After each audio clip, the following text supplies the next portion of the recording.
Hey guys, Palsteron here, and today let's talk about my second build of the league, which is a Minion Pact Blade Vortex Occultist. So by now you probably heard about Minion Pact. It is a support gem that lets you sacrifice a minion to get physical damage equal to a percentage of its HP. So you get to scale minion life, which is one of the most broken mechanics in the game, if done correctly, and you get just a ton of damage on Blade Vortex. Blade Vortex because it circumvents the downside of the support gem, which is you would have to sacrifice a minion every single time, but Blade Vortex snapshots its first stack, so you get to infinitely carry a high damaging Blade Vortex throughout your map. Now, when I first approached this archetype, I saw a lot of one-shot compilations of bosses and whatnot, but that's just not really what I'm interested in. I'm interested in mapping power. I'm interested, for example, this patch, in doing breaches, in doing anything with high pack size, in doing boss rushing, whatever, but anything that isn't bossing. And since Blade Vortex doesn't exactly scream big AoE or clear power, you need Explodies. And the most consistent Explodies that we currently have is Occultist. And for mapping power, consistency is just king. You one-shot almost every single mob anyways, so it's just about how much percentage chance you actually have to explode.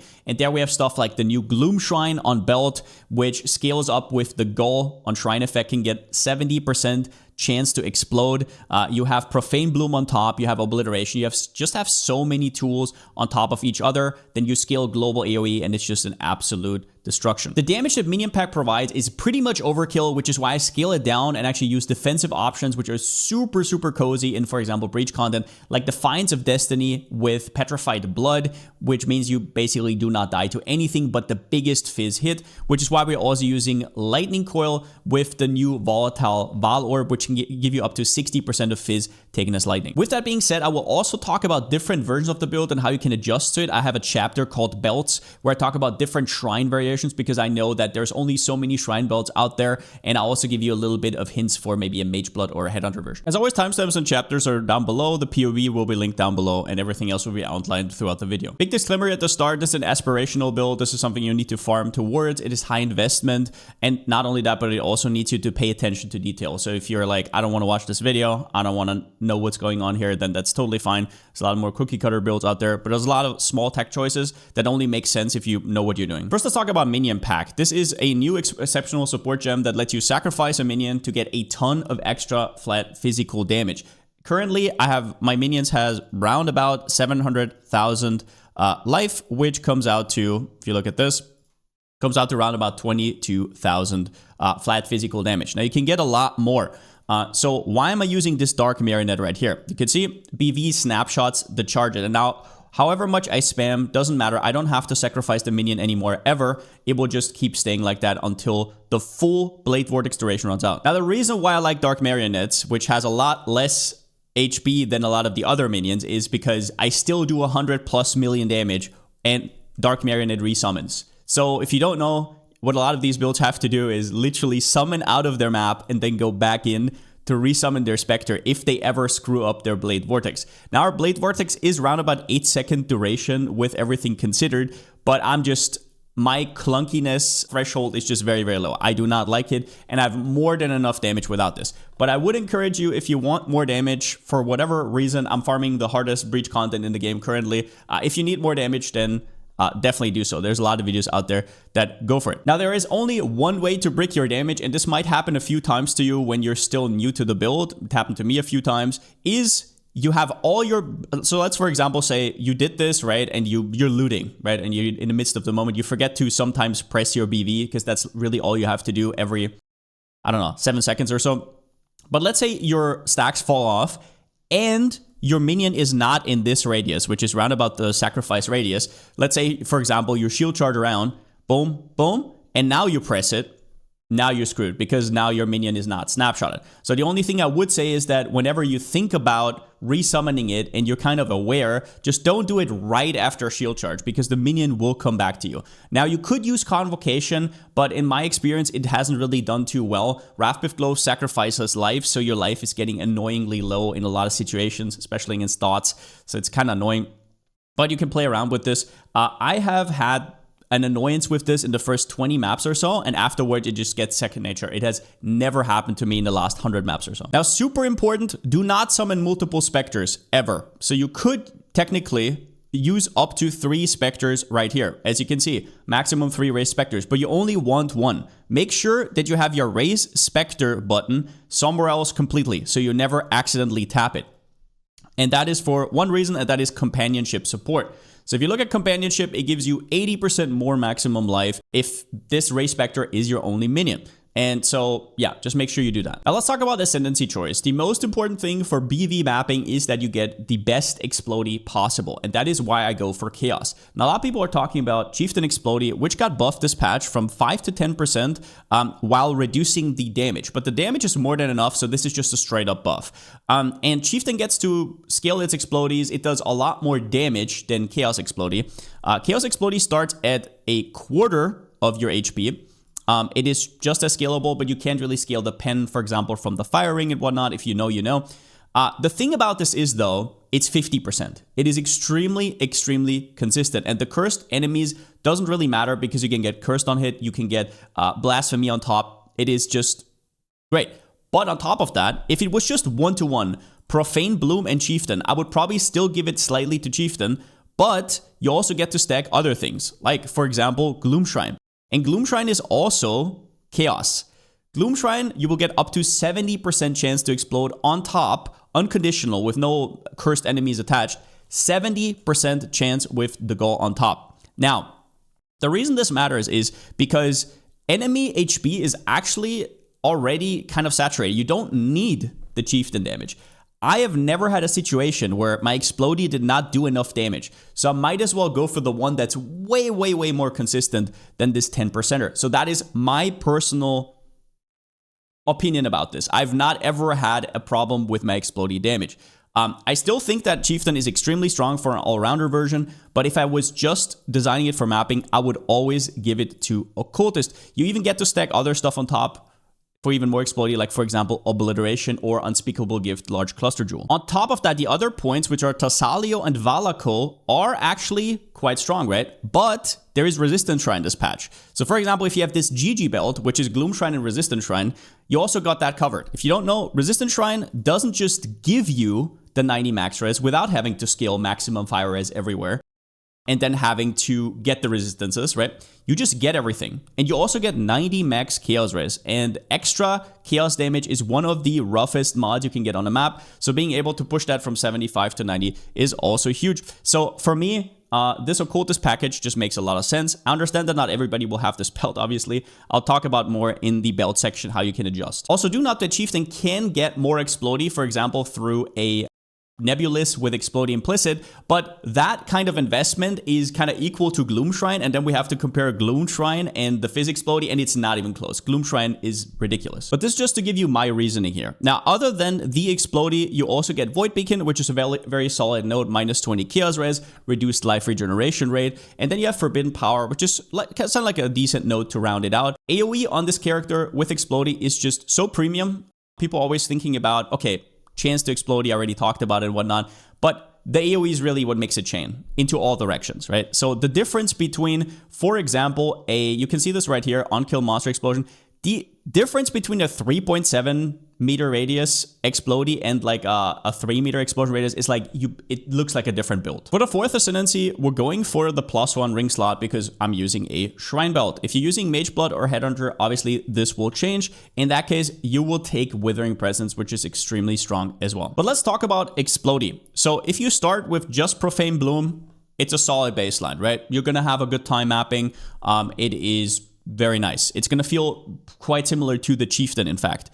Now, what you have to consider, though, is that it's only against cursed enemies. So, for example, if you're just on a Blasphemy with Despair, that's going to have a huge radius, once again, because you're scaling AoE, but you're not going to off-screen chain. And in most strats, that is not really necessary. But if you, for example, running Breach, it is nice to add an Obliteration on top. The other choice would be Darkseer, which gives +2 levels to, for example, the Ray Spectre, right? That's pretty good. But yeah, Obliteration, Rare One, whatever you want.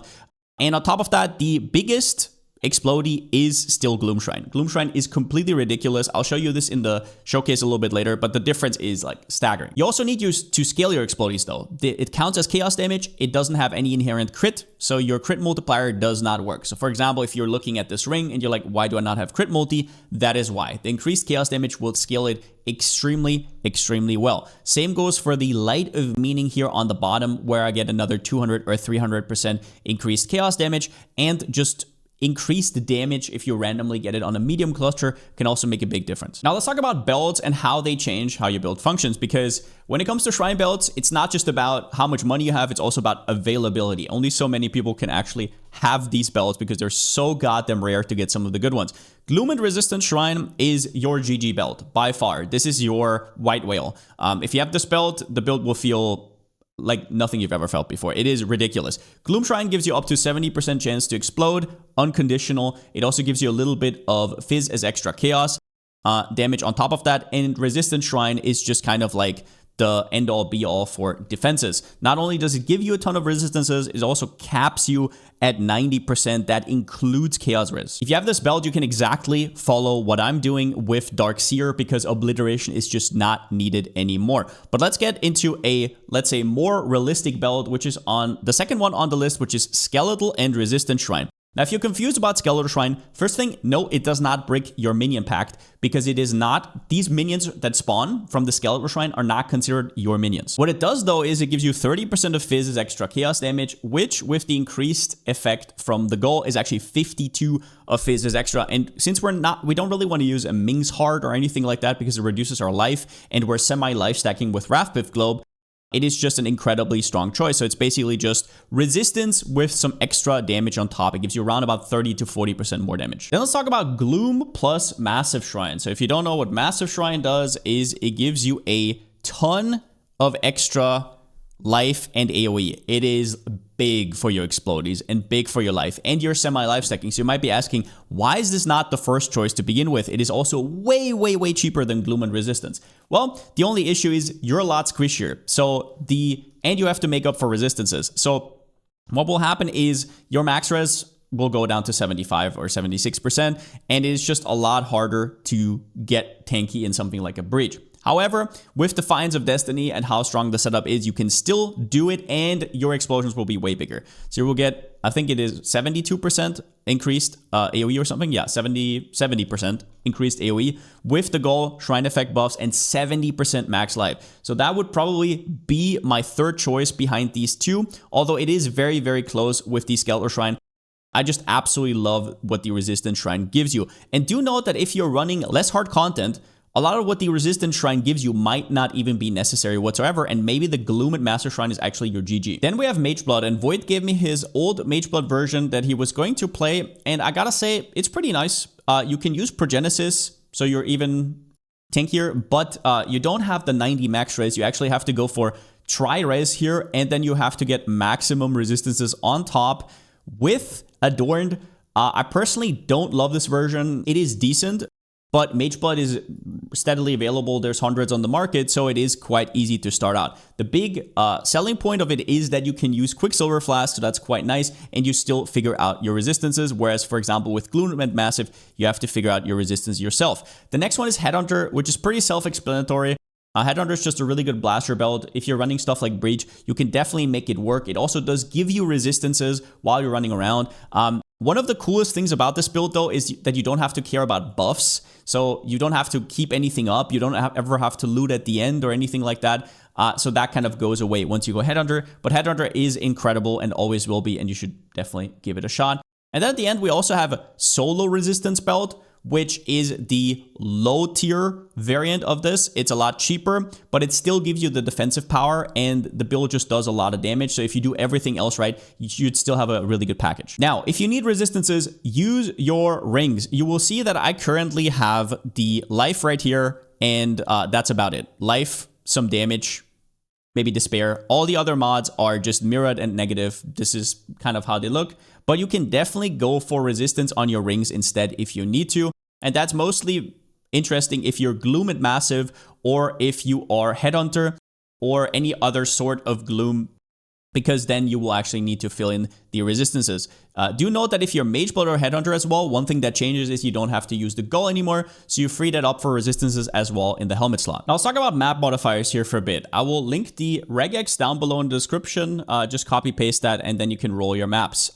I have not filtered out some mods that are maybe a little bit sketchy, for example, penetration, but I will show you what I have filtered out. Currently, I've reduced extra damage from crits. This is not really necessary because it's just so that I deal more damage and there's never really any annoyance. The problem with a lot of these mods is not if I only get reduced extra damage, it's if I get that plus monster life plus resistances. It's just really annoying. So that's why I filtered that out. It's pretty much unnecessary. Minus max res on a resistant shrine is crazy. If you go from 90 to this with map effect 60 res, you take like ×4 the damage from all Ellie. And since resistant shrine is such a big deal, this is also a big deal. Now crit is an interesting one because I am technically crit resistance through the Eldritch Blasphemy with Hexpass support. So Hexpass makes it so I can still affect hexproof enemies, but they can also not deal any crit. It does increase the cost and reservation multiplier. This one is optional, I would say, especially if you're pressured in terms of reservation. But do note that if you're running the hardest content, the hardest breach, it might still be an issue because you are going to get off-screened by some mobs. So I would technically not use it. You can, however, if you're, for example, ailment immune through something like a Purity of Elements, you can go for Soul of Solaris and then you're basically crit immune. Then there's a few other things I filter out, which is no regen, less recovery, cannot be leached from. Now, cannot be leached and no regen I would never really do. It's just too goddamn annoying. And less recovery you can technically run if you want to, and you want to spec into a leech cluster and then get instant leech. I personally just don't find it very comfortable with the petrified blood setup with Defiance of Destiny, so I filter those out as well. Crit multi once again. And then what else do I have? The reduced extra damage, whatever. Less AoE. Do not use this. It makes the build feel awkward as hell. I'm sure you have used this on other builds before. It's really awkward. And that is round about it. Other things that some people filter out that you shouldn't is obviously yes, because you're chaos based. And then also less defenses, which doesn't really do much. It only reduces our energy shield with our Eldritch Battery, but we can still easily sustain our mana costs. And other than that, there's not really much. Extra chaos damage, once again, doesn't matter because we're on 90 max chaos res. So yeah, now for showcase, I'm going to show you a breach with 80% deli. This setup is basically exactly what FUB is using. The only thing is you can use either Resonant Cascade or Risk. The only thing I will say is if you run Risk, do check if there is Reflect, because Reflect will one-shot you. On Fizz, even though you are converting, that is after hitting enemies, because you get it from the Unholy Might right here, which only happens after crit. Maybe get a ring or something for that to swap. You don't necessarily need a reflected ring. You can also go for Soul of Yugol to get 50% and then get the other 50% from the ring. But yeah, other than that, 80% deli. We also obviously almost forgot this one again. So let's give you guys a little bit of a showcase here. I'm going to swap between belts. I'm first going to show you the Gloom Shrine, and then I'm going to show you the other alternative. So on the Gloom Shrine, if you have one of the Gloom Shrine belts, either with Massive or Resistance belt, you can use Darkseer, which is quite strong, and then you're not going to need Obliteration. If you're running this version, you also do not need a Despairing whatsoever because the chains are already good enough. And then I'm just going to put the sound on a little bit so we can hear something. And when it comes to this, the map is... So the only important thing is all you need to do is Shield Charge and Blade Vortex. Now, obviously, we're going to jump in. We're going to get to the boss ASAP, and then we're going to do our usual thing. Now, right here, we go in. So you want to Blade Vortex once, get the minion snapshotted, and then you Shield Charge to the boss. And as you can see already to the boss, it is pretty much unavoidable. Then you're going to kill some mobs on the way and possibly trigger the altar, but usually it doesn't happen. Now, when it comes to this version of Breach, which is quite tough, the only thing that can really kill you is... So you want to pick up the altars, as always. Now, nothing here can really kill you because of your Defiance. You can kind of chill if your build is set up correctly and if you have the high investment version of this build. So we go around. We do get slowed sometimes. So, for example, you can put in a Frostblink if you want to. But as you can see right here, nothing here really matters. You can scout a little bit for altars, as is tradition, but this is not a farming video. My bad. So yeah, you just jump around, and I'm going to show you how these breaches look like. I'm just going to jump into one, probably overlap it with the second one. But you can see the explosion chains are quite beautiful, and they can off screen. Make sure to check if everything is on. So you just go around, everything gets filled immediately. As Fubgun will remind you, you want to kill mobs even once it is completed. So we're going to do this on the outskirts. You can just throw around. Now, the downside of this build is that my current version is actually not ailment immune. I haven't ever died to that, but it is a semi-annoyance, especially the chill. So I'm currently running haste just for the speed, which is not necessarily like needed. Let's just put it that way. So we quickly see, we already got one tink. I think we had another tink over there. And now here's the boss. And this one can theoretically one-shot you with his spin attack. This cannot one-shot you only if he does the spin attack, if you have everything set up correctly. He does a lot of fizz damage. So if you are like, oh, why do I need lightning coil? It is mostly for that boss. But I'll quickly jump out, and we're going to look at the non-Gloomshrine version. So for this version, you would definitely want to use Obliteration. And then you want to use a Ring with Despair on hit to make the chains go a little bit more further, right? So you would put that in. Despair, you obviously don't need to copy with Kalandra's Touch, so put it on top right here. Kalandra's will always copy this ring. And on top of that, this is now with the Greater Skeletal and Resistance Shrine. So this one just gives me a little bit of extra damage. But in general, yeah. So let's go in and see the comparison to that. And you will definitely see a jump down in terms of how the explosions are going to work, but it is still more than enough. So let me open like 2 breaches right here, 1 and 2, and then let's see the explosion chains. So you can still see everything's getting exploded. It's not as impressive, but everything will still go down. I just wanted to kind of show you how nice Gloomshrine is in general, because it fixes a lot of those issues, and you can use different weapons. One other thing is that now we have a little bit of less HP, so we can theoretically die to stuff like Pen a little bit easier, but you should not really have any issues. I still absolutely love this version, and until I could afford the Gloomshrine belt, I was running this one for a while, so just know that. But yeah, we're just gonna quickly do this. And I think at this point, we've seen most things. Is there anything else I want to showcase? Probably not. Oh yeah, I guess I will quickly showcase you a Searing Exarch invite as well, because obviously this build is not made for bossing, but it still has a ton of damage.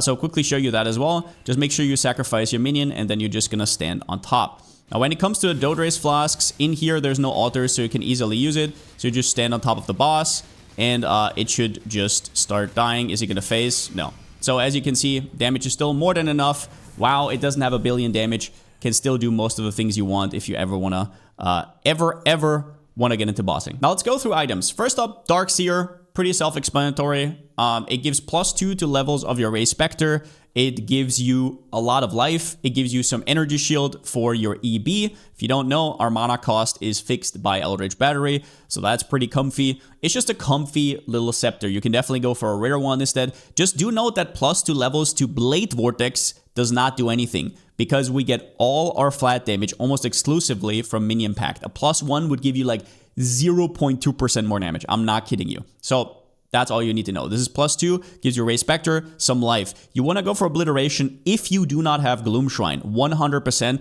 Plus, this is not the best version. You can also corrupt this with a Volatile Valorb if you want to. Other than that, most important thing, I already talked about belts. It really depends on what belt you're going to run. But if you run a Shrine belt, you want to get a Goal. Now, you can get +1 to maximum power charges here. But if you do not have the +2 level of socketed minion gems, or for some reason you go for something else, you can also get +2 minion gems in the Goal. Just so you're aware. So you can also swap that around whenever you want. Defiance of Destiny is our most important defensive Emmy. Do not replace this. I know it's less damage in PoE. You will literally not die to 99% of things if you have a Defiance of Destiny set up with the Petrified Blood. So just be aware of that. Then on top of that, our rings, you just want to get as much life as possible, and that is because of Wrathpith Globe. Wrathpith Globe, this patch is even more broken than it usually is, because you can corrupt the 5% spell damage per 100 life and the spell crit per 100 life to 6% with the Volatile Val Orb. So yeah, get as much life as possible by reflecting these. I did that with Essence spam for Chaos damage. The reason I go for Chaos damage here, even though multi in some versions looks better, is remember that Explody scales off of your Chaos damage. It does not scale off of your crit multi. We're not any Diamond Shrine versions, so you want to get a ton of increased Chaos damage, and you will see this across the board, for example, with this Light of Meaning as well. So just in case you're confused, put your better ring on the bottom so it gets reflected by Calandras, and your other ring you put on top. I have the same ring here once again. But this is your flex slot. So if you don't have Gloom Shrine, you definitely want to get a Curse on hit to make the Occultist Explody a little bit more consistent, right? The Profane Bloom. And then you also want to go Obliteration, like I said. So that would be your ring swap. And if you're up against Reflect, you want to get a ring like this so you can swap that right in. As for body armor, my personal choice is Lightning Coil, and it always will be. If you look at Resistance Shrine and you being at 90 max res, the one thing that will kind of suck is your Fizz max hit, right? I get some HP, but if you unequip Lightning Coil, look at what happens to your Fizz hit. And the reason is, once again, Volatile Val Orbs, you can get up to 61% Lightning Coil Fizz taken as lightning, which is, yeah, just simply ridiculous. So if you, once again, go for more damage, sure. If you want to have a billion damage, that's totally up to you. I'm just telling you what the most comfy choice here is in terms of defenses. And with Defiance of Destiny, Lightning Coil, almost nothing will really touch you. In fact, getting to level 100 after I figured out my Regex was incredibly easy. Gloves, +2 level of socketed minion gems. That's a delve mod. You can fracture it yourself. Fracturing orbs are pretty cheap. If there's any consideration with the base, get something with energy shield, I guess, but otherwise it doesn't really matter. In the implicit, Chaos damage leeched as life is very strong. I do also have a Watcher's Eye with leech on vitality, but I bought this one before I decided for rare gloves, so you don't need both, but a little bit of leech is nice. For the second one, Unnerve, probably the best choice. Life resistances, the end. On boots, if you want to be fast while running a Shrine belt and you don't have Quicksilver, you want to get Tailwind, Elusive, Onslaught boots. Yes, you do have Withering Step that procs from your automation, but it's just not reliable, right? Fugitive boots, completely broken. Right, there you go. You get also the Chaos Res implicit. You really want to get the most out of your resistances. Yeah, not much else to say. In terms of Flask, Doter's Elixir is just kind of free. Remember that we are on 90% max res, so the damage is barely noticeable right here. And you also do have Recoup. And all it really does is it gives you free charges. You literally get free Endurance, Frenzy, and Power charges. Do note, though, that if you're running altars, this can brick you as well, so just be a little bit careful. Now, the jewels in this build are pretty important, so listen up here before we get into the passive tree. First up, medium cluster jewels. You want to get 3% AoE on this. You might be looking at this and saying, well, but this is a minion life jewel. You cannot get AoE on it. What's going on here? Well, there is a new currency this patch that actually lets you do this. So the way I did this is I started out with an AoE jewel, item level 84 or higher. I rolled for the percentage AoE plus increased effect, and then imprinted it. If you want to know more about how to craft this, I have a video out. I will link it down below in the description where I go over that. I also crafted live on stream if you want to look at that. But the TLDR is you first start with an AoE cluster, and then you go for Refracting Fogs and re-roll it into minion life. What this does is it lets you keep the AoE, so you want to finish the jewel, and then it only re-rolls the implicit. It does not re-roll the rest of your items, so just so you know that. This way you can have the best of both worlds. And oh boy, just trust me, these 3 jewels combined that I have 3 of these mediums that give you like 60% AoE. It's just a complete game changer. If you don't have that, then probably just go for straight up, I don't even know, just go for AoE jewels in general, but just trust me on that. The second thing is you need 1 jewel with Overwhelming Malice. This is how you get your conversion. It gives you 100% conversion. Now, I do have another random one with Towering Threat and Vast Power. That's probably the first thing you could cut if you're not level 100. I do have an Adorn setup. Quickly talking about this one, people really don't like making these, and they are annoying. I'll give you that. But if you want to make them, and if you don't, I'll give you an alternative in a second. But if you want to make them, best implicits, crit multi, and minion life. And on top of that, multi for spell damage plus max life, and make sure they are divined before you corrupt them. You can, as always, lock them, imprint them. So check out the crafting video I did as well if you want to do those. If you do not, there's a few alternatives. The first one is you want to grab 3 Grand Spectrum jewels. They give you 15% max life each. Really, really good. And then secondary, you want to fill the rest that would be magic jewels or adorned with percentage max life plus double crit multi. And if you can get a third good one, then so be it. Really great. Now make sure that the life is 7% because that is the most important stat, but that's how you would technically replace adorned. Other than that, I have a Light of Meaning, which is going right down there with a combo with Unnatural Instinct. It gives you a ton of increased chaos damage. You need this one because it scales your Explody with the percentage damage. In terms of Watcher's Eye, this one is pretty varied because some people love to use Purity of Elements on this build, and I'm going for Haste just because of better build feel. If you have Haste, you can get permanent phasing, which is really big. We're not Mage Blood. We can't use Quartz Flask. Don't forget that. And if you, for some reason, don't have rare gloves, like, I don't know, you're using Azanuffs or whatnot, you need to get your Leech from here as well. So that's why the Vitality is in here, but that is definitely something you could cut depending on what setup you have. And I think that's about that. Now let's go with the passive tree. The only jewel I haven't mentioned right here is part of your passive tree, which is the Timeless Jewel. Elegant Hubris, you want one with Caspiro, which gives you Supreme Ostentation. This one makes it so there's no attribute requirements whatsoever. Yeah, suffixes are rough on this build. There's a lot of uniques. It's just extremely, extremely nice. And your attributes don't really give you all that much. We're not stacking any strength to gain life or anything like that. Most importantly here, grab one that has a Axiom Warden right here. So that means increased maximum life. For minions, 80%. And if you can, although these are a lot more expensive, also get one that has minion life either here or here. And then you can grab 1, 2, 3.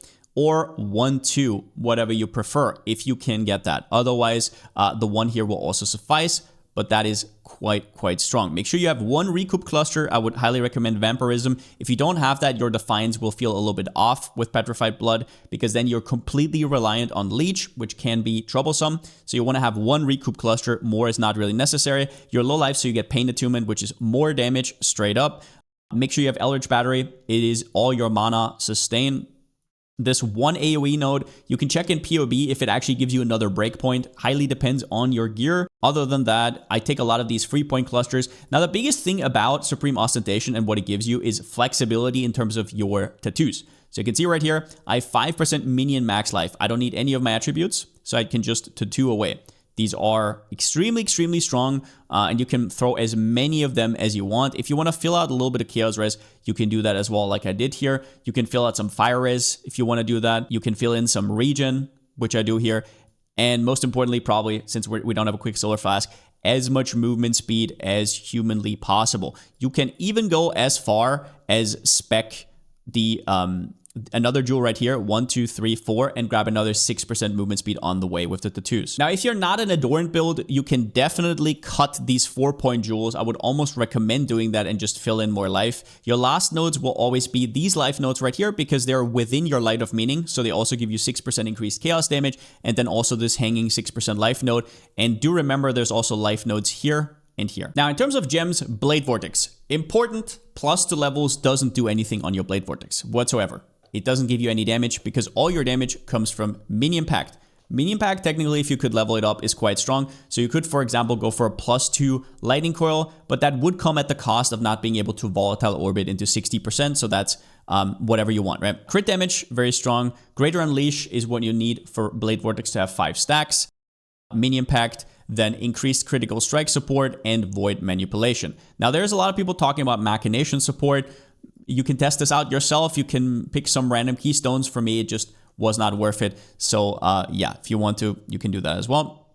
Other than that, you have a Despair setup here. Despair, Blasphemy with the Eldritch Blasphemy and Hexblast. Now, do note that my reservation is exactly enough because of the level of Eldritch Blasphemy. A level 4 actually takes it to 32% reservation multiplier. If you do not have that, or if for some reason you're struggling, take a reservation efficiency right here or get it on one of your adorns. Ray Spectre is really important, as high level as possible, with an Empower, as high level as possible, Minion Life, and Companionship is, yeah, your biggest upgrade. As for my auras, I have Petrified Blood with Haste and Enlighten. If you feel like the build is fast enough without it, you can cut the Haste for something like a Purity of Elements. It's gonna feel a lot cozier, just so you're aware. At this investment level, I did not feel like it was ever necessary. I have an automation setup, which triggers automatically my Immortal Call, and then also enhance with Withering Step. If you want to put an Immortal Call on a Cast on Image Taken setup, you definitely can. It's obviously a little bit more reliable, but because of gem space, I couldn't. I also have shield charge with faster attacks. My shield charge is imbued with momentum right here. And then I also have vitality and arrogance. Other imbues is, for example, my BV has power charge on crit. If you do not have that, your power charges will come exclusively from the flasks, or you can actually put it into your supports, which I would not recommend. But you can also go for an increased crit imbue that is a lot less expensive, and then put in power charge on crit here or something like automation or machination or whatever that support gem is called. Just as an aside for leveling, I was doing Stormbrand, which I would highly not recommend unless you have really good leveling gear, but it was still really fun. So I will put my snapshot down below in the description. As well as that, I would highly recommend checking out Jung's video from last league, where he talks about kinetic fusillade plus lightning warp leveling. It is probably the most efficient way to do it. And other than that, I mean, I don't think leveling should really be that big of an issue. You cannot use this build until you get to level 72 and you get to use your Minion Pact. Yeah, that's about all I got. Hope you guys enjoyed the video. And yeah, Occultist with pops and a ton of AoE. I mean, it's as old as time, but just so much fun, especially this patch where there's a lot of ground loot and a lot of just stack monsters on top of each other. And yeah, absolutely loving this league so far. I think this is a great build to challenge all those harder content bits. But yeah, as always, I'm streaming this build over on twitch.tv/Palsteron. And if you have any detailed questions that maybe aren't answered in this video, always come over and ask. And yeah, with that being said, since I still don't have a slogan, see you next time.